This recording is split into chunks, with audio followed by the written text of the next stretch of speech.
Remember when your word carried weight in your home? When a simple look from you was enough to correct behavior? If you're wondering where that respect went and why your adult children seem to dismiss your wisdom, you're not alone. What I'm about to reveal might be uncomfortable, but it could heal the growing divide between you and your children. The pain of being dismissed by your own children cuts deep. It's that moment when you offer advice born from decades of experience, only to be met with an eye roll or a dismissive, "Things are different now." It's the holiday gatherings where your opinions are politely acknowledged but never truly considered. It's feeling like you've somehow become irrelevant in the lives of the very people you raised. A recent study by the AARP shows that 68% of Americans over 60 feel their adult children don't value their opinions as much as a decade ago. This isn't just your imagination. It's a widespread phenomenon affecting an entire generation of parents. The signs may have been subtle at first. Your child checking their phone while you're speaking, conversations that seem to end the moment you offer input, or family decisions made without anyone seeking your perspective. Or perhaps the disrespect has become more obvious. Direct contradictions, impatient sighs when you speak, or conversations that suddenly switch to simpler topics when you enter the room, as though you couldn't possibly understand complex modern issues. This erosion of respect didn't happen overnight. It developed gradually, perhaps so slowly that you hardly noticed it happening until the gap became too wide to ignore. Now you find yourself wondering what changed. Was it them or was it you? The truth, as we'll discover, contains elements of both. By the end of this discussion, you'll understand not only why this happened, but have practical tools to restore that respect. Sometimes in as little as one meaningful conversation. The respect and influence you once had in your family isn't gone forever. It's simply waiting to be reclaimed through understanding and adaptation. To fix this problem, we first need to understand why this gap has formed in the first place. Before you take your children's apparent lack of respect personally, it's important to understand the massive societal shifts that have occurred between generations. Each generation grows up with different formative experiences that shape their values, communication styles, and definitions of respect.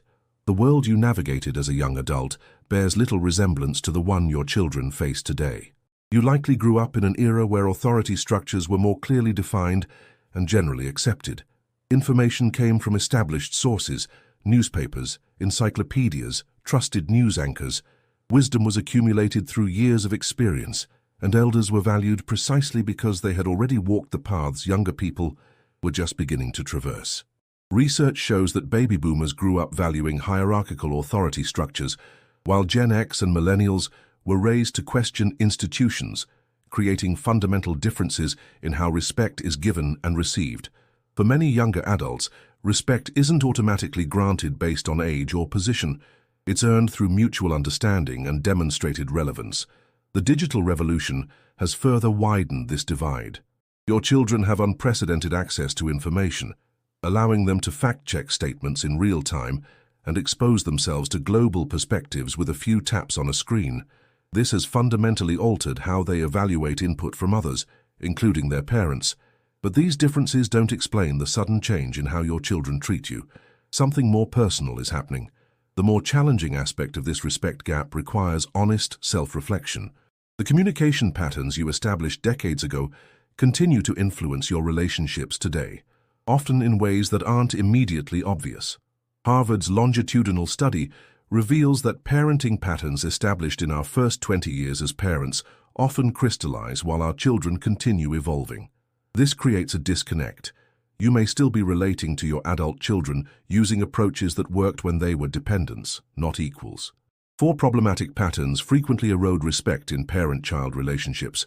The first is excessive control, continuing to offer unsolicited advice or attempting to direct your children's decisions long after they've established independent lives.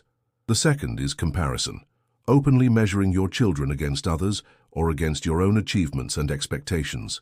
The third involves emotional invalidation, dismissing their feelings or experiences because they seem trivial compared to your own life challenges.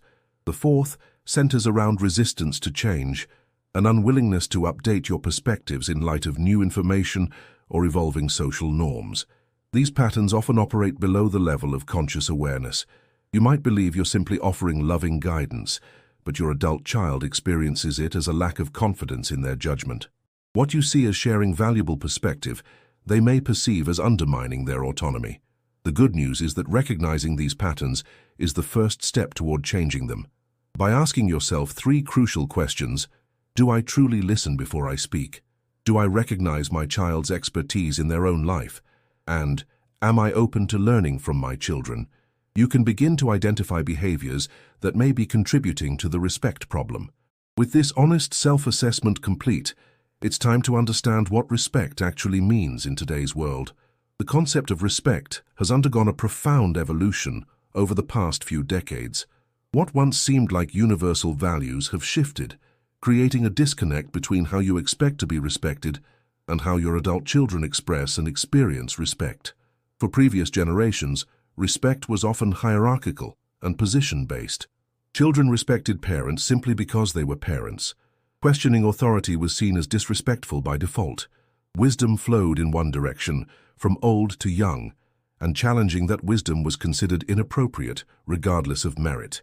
Today, a more nuanced understanding has emerged. A Pew Research Center study shows 76% of adults born after 1980 view respect as something mutually earned, not automatically granted by age. This represents a fundamental shift in how respect operates in modern relationships. The modern concept of respect rests on 5 key pillars. First is autonomy, recognizing another person's right to make their own decisions, even when you disagree with them. Second is equality, acknowledging that valuable insights can come from anyone regardless of age or experience. Third is emotional validation, honoring feelings without dismissing or minimizing them. Fourth is bidirectional communication, creating space for genuine dialogue rather than one-sided pronouncements. And fifth is merit, earning regard through actions and adaptability rather than position alone. This new paradigm doesn't mean that experience and wisdom aren't valued. They absolutely are. But they're valued when offered in a way that honors the adult child's autonomy and intelligence. The parent who can translate their expectations into this new language of respect will find their influence not diminished, but transformed. The path forward requires translating your legitimate desire for respect into terms that resonate with your children's generation. Instead of expecting deference to authority, focus on building mutual trust. Rather than requiring agreement, seek understanding. Instead of demanding attention, earn engagement through relevant connection. Now that we understand what respect means today, let's identify the specific communication patterns that are sabotaging your relationships. Our words shape our relationships in profound ways. Certain phrases and communication patterns can instantly trigger defensiveness in adult children, creating barriers to connection that can last for years. Understanding these linguistic landmines is essential for rebuilding respect. The language that seems perfectly reasonable to you may carry unintended messages to your adult children. When you say, "In my day, we didn't," your child hears dismissal of their current challenges. "You should" really comes across as a lack of faith in their judgment. "I'm just saying" often minimizes legitimate concerns about how your commentary was delivered. These phrases activate psychological defenses because they challenge your adult child's sense of competence and autonomy. The human brain processes critique from parents differently than from others. It activates both the rational thinking centers and the emotional regions tied to childhood experiences, creating a uniquely powerful reaction. Even well-intended phrases like, "I'm just worried about you," or "I'm telling you this for your own good," can undermine respect when they come after your adult child has already made a decision. These statements imply that your child hasn't considered the consequences or doesn't care about their own well-being, assumptions that feel deeply disrespectful to a thoughtful adult. The timing of your communication matters as much as the content. Offering advice before it's requested, correcting your child in front of others, or bringing up sensitive topics during stressful times all communicate a lack of respect for boundaries and context. These seemingly small miscalculations can dramatically reduce your child's openness to your wisdom. Developing a filter for your communications can transform these dynamics. Before speaking, ask yourself, is this information needed? Is it wanted? Is now the appropriate time? Am I the right person to deliver this message? Would I speak this way to a respected colleague? These questions form the respect communication filter that can prevent unintended harm. The good news is that simple phrase replacements can make a profound difference. Instead of "you should," try "I wonder if." Instead of "when I was your age," consider "things seem different now than in my experience." Replace "let me give you some advice" with "I'm here if you want another perspective." These subtle shifts acknowledge your child's agency while still allowing you to offer your insights. Now that you know what to avoid saying, let's focus on the deeper psychological shifts needed to rebuild respect. One of the most counterintuitive truths about parent-adult-child relationships is this: the more you try to maintain control, the less real influence you'll have. This paradox lies at the heart of many respect issues between generations. University of Michigan family studies show parents who respect adult children's autonomy report relationships 3 times closer than those who don't. When parents learn to release their grip on control over decisions, lifestyles, and values, they often find their children actually draw nearer, both emotionally and sometimes even physically. The process of letting go unfolds in stages.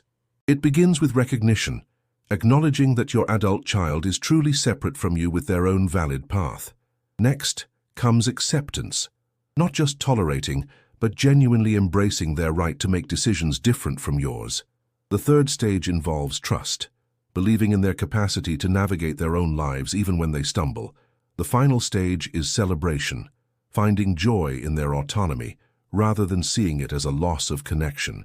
The psychological obstacles to this letting go are powerful. There's the fear that without your guidance, your child will make irreparable mistakes. There's the identity challenge. If you're no longer primarily mom or dad, who are you? There's also the painful recognition that your own approach to life isn't the only valid one. These barriers can keep you locked in patterns that diminish respect rather than enhance it. The practical path forward is to adopt a wait-to-be-asked approach to sharing wisdom. When you step back from offering unsolicited advice, something remarkable often happens. Your children start asking for your perspective. This creates organic opportunities to share your experience in ways that will actually be heard and valued. Letting go requires emotional intelligence, a skill that becomes more accessible as we age. What many parents don't realize is that their advancing years offer a neurological advantage when it comes to emotional intelligence, if they choose to develop it. Recent neuroscience research reveals that the aging brain undergoes changes that actually enhance our capacity for emotional wisdom and interpersonal connection. As we age, the brain's emotional regulation centers become more efficient, while our ability to perceive emotional nuance often increases. This biological shift creates the perfect foundation for developing what may be your most powerful tool for rebuilding respect with adult children: advanced emotional intelligence. Emotional intelligence, in the context of parent-adult-child relationships, includes 5 essential components. Self-awareness allows you to recognize your own triggers and emotional patterns in interactions with your children. Self-regulation helps you pause before reacting to perceived disrespect. Empathy enables you to genuinely understand your child's perspective without immediately overlaying your own. Social skills facilitate communication that connects rather than alienates. And motivation, specifically being motivated by relationship quality rather than being right, transforms the entire dynamic. The neural pathways that support these capabilities strengthen with intentional practice. When you encounter a challenging interaction with your adult child, the pause, reflect, inquire method activates these pathways. First, pause before responding to create space between stimulus and reaction. Then reflect on what's truly happening beneath the surface, both in your child and in yourself. Finally, inquire with genuine curiosity rather than defensive questioning. This approach transforms what might have been confrontational exchanges into opportunities for connection. When your child expresses a view that contradicts your deeply held beliefs, rather than launching into a correction or debate, you can ask, "That's interesting. Can you tell me more about how you came to that perspective?" This simple shift communicates respect while opening the door to authentic exchange. The development of emotional intelligence isn't just beneficial for your relationships. It's also associated with better mental health, lower stress levels, and even improved cognitive function as you age. By developing this capacity, you're simultaneously investing in your relationship with your children and your own well-being. With these new emotional skills in place, it's time to address the wounds from the past that may still be affecting your relationship. Beneath many respect issues between parents and adult children lie unresolved hurts from the past, events, patterns, or dynamics that created emotional wounds that have never fully healed. These historical injuries often silently shape current interactions, creating a filter through which all new communication passes. The psychology of family trauma is complex, but one thing is clear: unresolved emotional injuries don't simply disappear with time.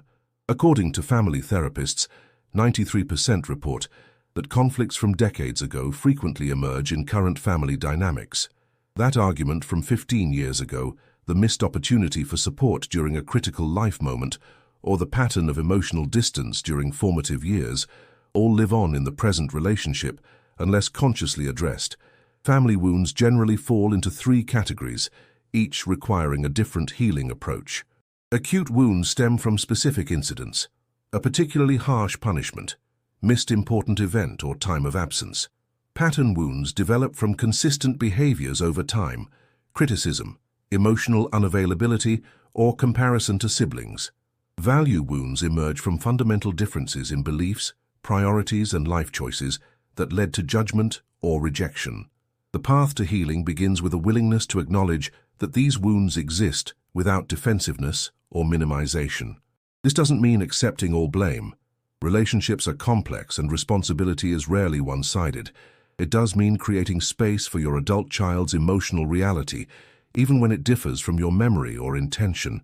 The framework for reconciliation conversations includes 4 essential steps. First, create safety by choosing an appropriate time and place, free from distractions and time constraints. Second, listen deeply without interrupting or correcting your child's perception or feelings. Third, validate their experience without justification. I can see how painful that was for you, rather than I only did that because. Finally, express genuine accountability for your role, however unintentional it may have been. These healing conversations aren't about rehashing old grievances or assigning blame. They're about creating a new foundation for respect by demonstrating emotional maturity and genuine care for your child's well-being. When adult children see their parents willing to engage with difficult emotions without defensiveness, it often marks a turning point in how they perceive and interact with them. Preparing for these conversations requires emotional groundwork. Writing exercises can help you process your own feelings before engaging, reducing the likelihood of defensive reactions. Visualization techniques can help you remain centered during potentially challenging moments. And setting clear intentions, focusing on healing rather than being understood, keeps the conversation oriented toward connection. Once healing begins, you'll need to establish new boundaries that protect but don't isolate. The concept of boundaries often gets misconstrued in family relationships. Healthy boundaries aren't walls that separate. They're clear agreements that actually enable closer, more respectful connection by defining how you'll engage with one another.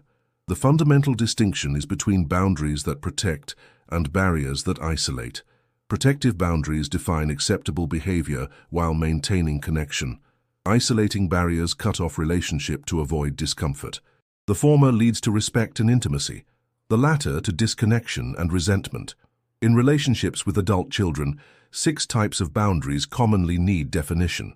Emotional boundaries protect against taking responsibility for others' feelings or expecting them to manage yours. Conversational boundaries establish what topics are appropriate and how disagreements will be handled. Time boundaries clarify expectations about availability and responsiveness. Financial boundaries define if and how resources will be shared. Physical boundaries address personal space and privacy, and decision boundaries articulate who has input into various life choices. The most effective way to establish these boundaries involves the I value, I need method. Rather than making demands or accusations, you need to call before coming over. This approach connects boundaries to relationship values. I value our time together, and I need advance notice to be fully present when you visit. This framing helps adult children understand boundaries as relationship nurturing rather than rejection. Common scenarios that trigger boundary issues include unexpected financial requests, unsolicited parenting advice to your adult child, differences in holiday expectations, and comments about personal choices like appearance or lifestyle. Addressing these proactively before they create resentment preserves the relationship's foundation. When you first establish new boundaries, you may encounter resistance. This is normal. It represents adjustment to a changing relationship dynamic. Holding firm with compassion during this period is essential. Rather than abandoning boundaries when faced with pushback, reaffirm your commitment to the relationship while maintaining the necessary structure. As you establish these new boundaries, you'll need to strengthen your own sense of identity. The most powerful way to earn your adult children's respect is by demonstrating that you are more than just their parent. A strong personal identity independent of your parenting role naturally commands admiration. Stanford's longevity studies show that parents with pursuits independent of their children report higher respect from adult children. When you develop interests, skills, and social connections unrelated to your children, you create a fascinating paradox. The less you need their validation, the more they freely offer their respect. This growth mindset creates an admiration cycle, where your personal development inspires your children's perception of you. Reconnect with interests you may have set aside during active parenting years, or explore entirely new passions. This journey of self-discovery doesn't require grand gestures.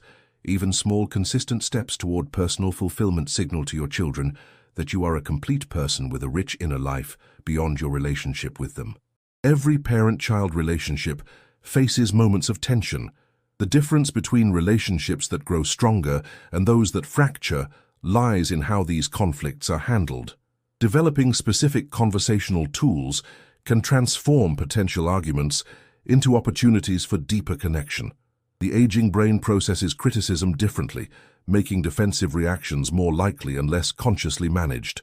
By recognizing your typical response patterns, defensiveness, counterattack, withdrawal, placating, or intellectualizing, you can interrupt automatic reactions before they damage the relationship. For challenging situations, specific verbal strategies can change the outcome entirely. When facing criticism, try, "That's an interesting perspective. Can you tell me more?"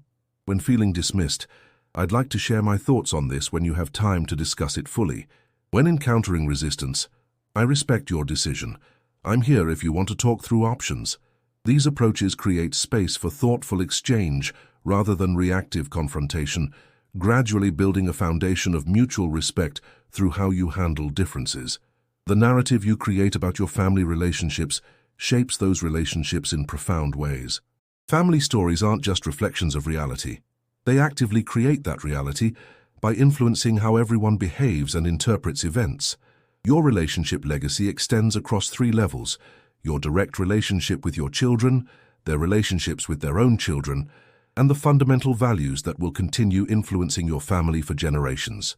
By consciously shaping this legacy, you transform not just your current relationship, but your family's future. Create a new respect-based family narrative by acknowledging past patterns, affirming the positive values you want to perpetuate, and modeling the relationship dynamics you hope will continue beyond your lifetime. Family narrative studies show that transformed relationships in later years often become adult children's most cherished memories. Today, choose one technique from this guide and apply it in your next conversation with your child. The journey toward mutual respect begins with a single step toward understanding.